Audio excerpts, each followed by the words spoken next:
Meu nome é Miriam Santana. Eu fiquei com um texto How Windows into a Thinking Classroom, né? Que fala sobre desenvolver a metacognição em uma sala de aula primária, né? Crianças do primário.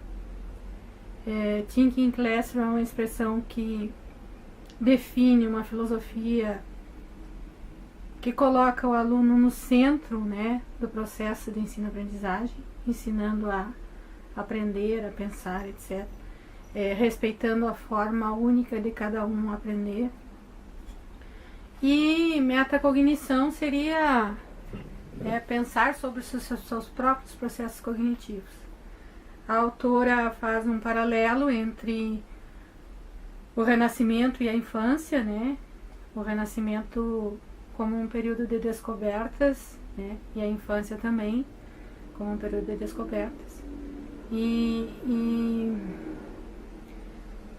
apontando também que é importante perceber que essas crianças estão vivendo num período pós-moderno, né? Que tem uma sociedade fragmentada, né?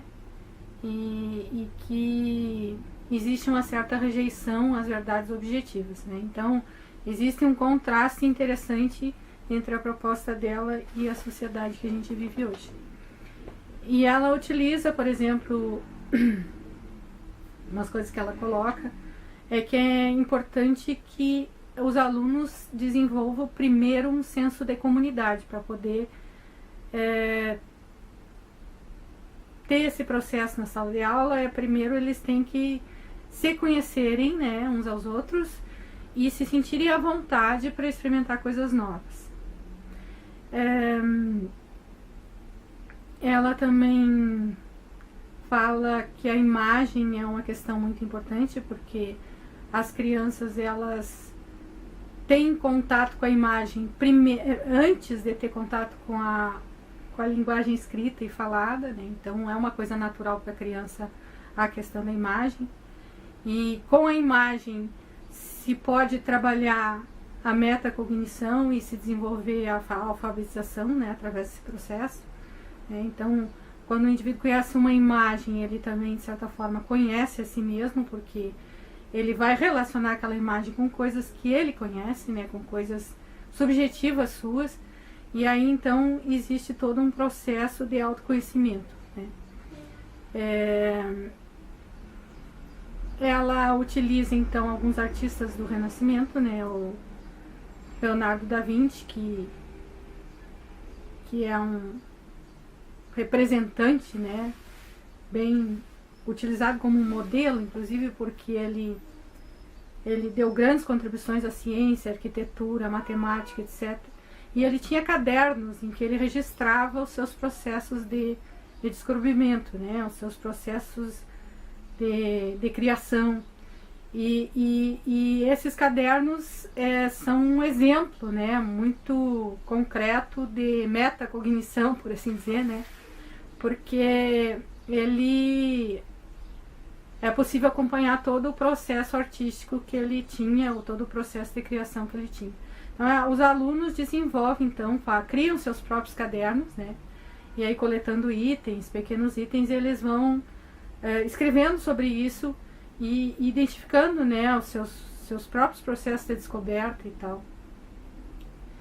E ela pode acompanhar o processo cognitivo deles através desses cadernos. Também utilizou o Michelangelo, né, e até inclusive eles pintaram uma versão deles do teto da Capela Sistina, experimentando a mesma posição que o Michelangelo experimentou, né, embaixo de uma mesa, em que eles colaram um papel e aí depois eles escrevem uma carta para o Michelangelo, né, descrevendo seu processo, etc. Também utilizou a Santa Ceia, a última ceia de Leonardo da Vinci, né, com qual ela trabalhou a perspectiva, pontos de fuga e tal. Criou caixas de curiosidades ou gabinetes de curiosidades, né, como tentando recriar, né, como as pessoas se relacionavam com o conhecimento na Idade Média, né? Então as crianças coletavam, no Renascimento, quer dizer, as crianças coletavam pequenas coisas e criavam seus próprios gabinetes de curiosidades, né?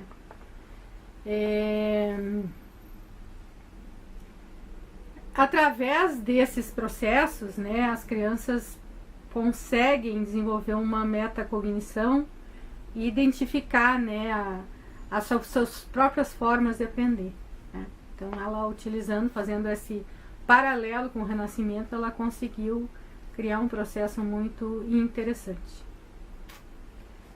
Então tá, obrigada.